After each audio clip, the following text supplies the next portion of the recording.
Oke, assalamualaikum warahmatullahi wabarakatuh. Pada hari ini kita akan melanjutkan materi tentang elastisitas penawaran terhadap harga. Minggu kemarin kita telah belajar tentang elastisitas permintaan terhadap harga. Sebenarnya dasarnya sama.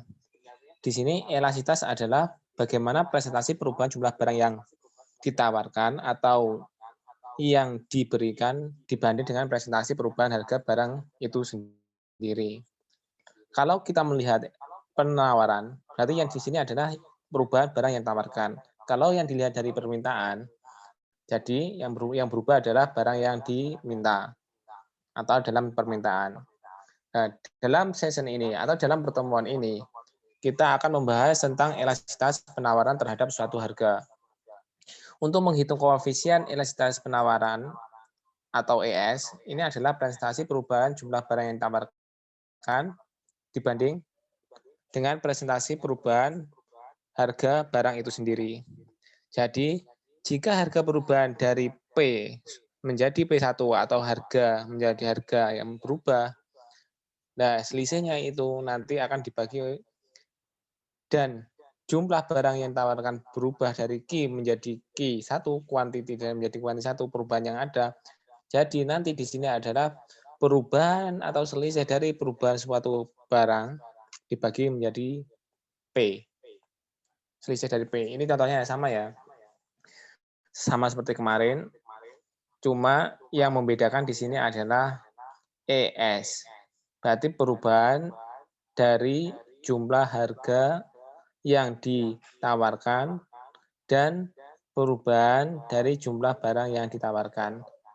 Rumusnya sama, cuma nanti yang dilihat adalah selisih penawaran atau selisih permintaan yang ada. Nah, kalau kita melihat dari konsep yang ada atau gambar dari permintaan penawaran supply ya, ini arahnya kan dari kiri bawah ke kanan atas. Berarti perubahan barang dari 300 ke 400, dari 10.000 ke 15.000. Nah, di sini menjadi P1, P1 dan Q1. Nanti bisa dilihat seperti ini ya. Ini contohnya. Jika 300P, maka 10.000 adalah Q. Jika 400P1 perubahan harga naik berarti ini naik 100, maka Q1 barang yang ditawarkan adalah 15.000. Ini naik menjadi 15.000. Nah, rumusnya tetap sama yang kita gunakan kemarin ya. Berarti Q1 dikurangi Q dibagi Q, selisih dari barang yang ditawarkan dibagi P1 kurangi P per P atau perubahan dari harga yang ditawarkan. Sehingga di sini 15.000 dikurangi 10.000 dibagi 10.000. Nah, itu dibagi lagi 400 kurangi 300 bagi 300. Jadi ketemunya nanti adalah 5.000 dibagi 10.000, 100 bagi 300. Nah, ini nanti setengah dibagi sepertiga sama dengan 1,5. Nah, di situ nanti akan masuk apakah jenis penawaran yang ada. Apakah nanti elastis, inelastis, uniter elastis, elastis sempurna, atau inelastis sempurna. Jenis elastisitas penawaran ini sama dengan jenis elastisitas permintaan yang kita pelajari kemarin. Rumusnya sama, ingat ya, rumusnya sama, konsepnya sama. Perubahan selisih dari barang dibagi perubahan selisih dari harga. Kalau penawaran, nanti orientasinya kepada penawaran. Kalau permintaan, orientasinya kepada permintaan. Poinnya sama, rumusnya sama. Ingat itu, jenis-jenis elastisitasnya juga sama. Bentuknya seperti ini ya, P1. Penawaran yang ada sama dengan ini. Besarnya perubahan barang daripada besarnya perubahan harga lebih besar dari perubahan barang. Artinya ini lebih banyak dibagi ini. Akhirnya pasti nilainya lebih dari 1. Nah, itulah konsep dari elastis penawaran. Nah, kalau gambar ini kita melihat Q ke Q1 lebih kecil daripada perubahan harga P ke P1. Otomatis ini kalau dibagi ini harganya kan mesti setengah atau kurang dari 1. Nah, bentuk dari gambar seperti kurva ini adalah gambar inelastis penawaran. Kalau ini ya, ini sama ini. Perubahan Q ke Q1 sama, P ke P1 sama, maka dikatakan uniter elastis. Nah, kalau gambar ini kan supply atau penawaran. Jadi nanti uniter elastis penawaran. Diingat itu perubahannya. Nah, kalau melihat gambar yang ini ya, perubahan harga yang ada ke P atau P1 atau P1 ke P ini, tetapi permintaannya tetap sekali. Kalau ini tetap dibagi perubahan sama dengan 0. Maka gambar seperti ini adalah gambar inelastis sempurna penawaran. Ya dilihat sama. Nah, ada satu lagi, jika perubahan harga nggak ada harga, entah itu mahal, entah enggak, entah itu biasa saja, terus ada perubahan yang ada dari Q ke Q1, karena beberapa pun kalau dibagi menjadi 0, itu adalah satu yang tidak ada hingga, maka bentuk dari kurva ini adalah inelastis sempurna. Sama. Gambar yang dilihat dari sini adalah penawaran, ya sama ya. Tadi gambar kita melihat dari grafik yang ada di sini, dari kemiringan atau gradien dari grafik yang ada, maka bisa dilihat dari gambar secara umum atau disimpulkan menjadi inelastis sempurna itu kalau berdiri tegak, lebih condong adalah inelastis. Kalau sama-sama dari ini, konsep ini atau 0 itu adalah unitary elastis. Nah, kalau lebih doyong lagi elastis. Nah, ini kalau lulus adalah elastis sempurna.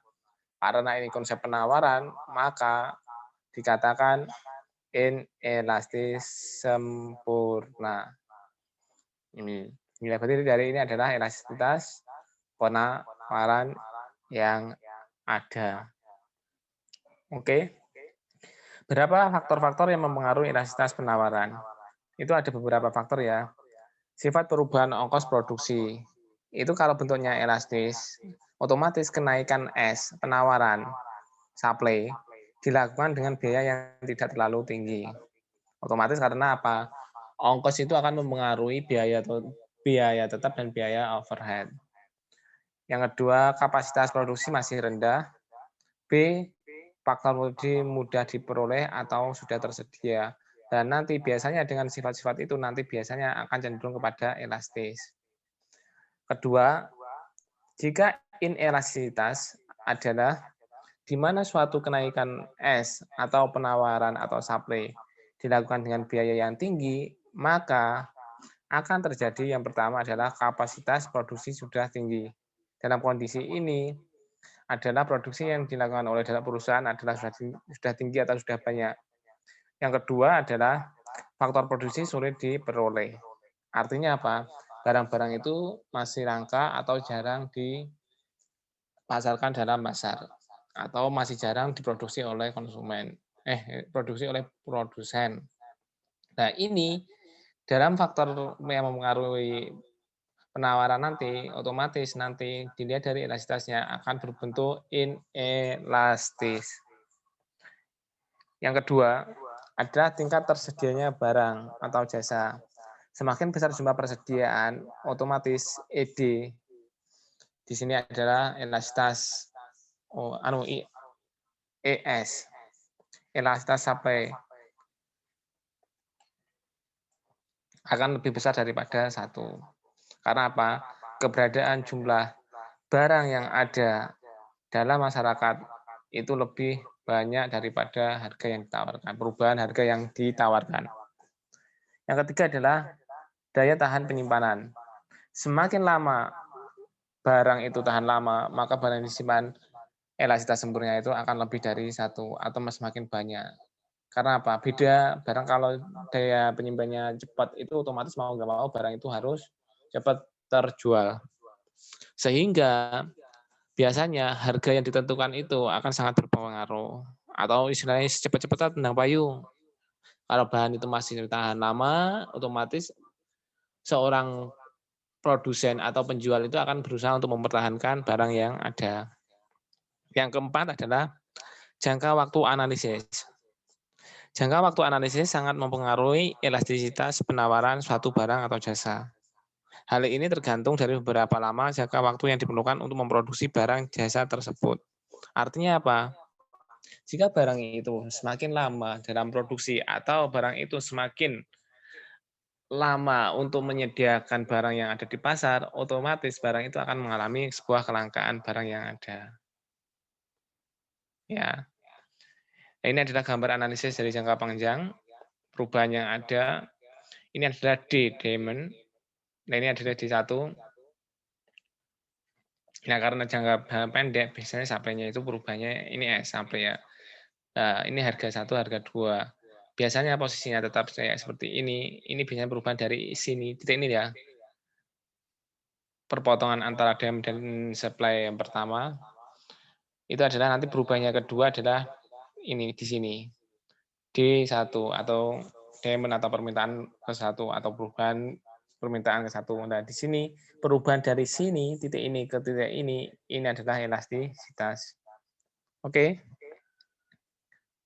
Nah, analisis jangka menengah ini karena apa? Kalau menengah itu berarti ada waktu yang lebih, otomatis ada kecenderungan dari penawaran yang ada. Nah, kalau ini adalah jangka panjang, otomatis barang yang ditawarkan itu lebih lama. Melihat ya, barang jangka pendek, otomatis orientasinya cepat-cepat barang itu laku.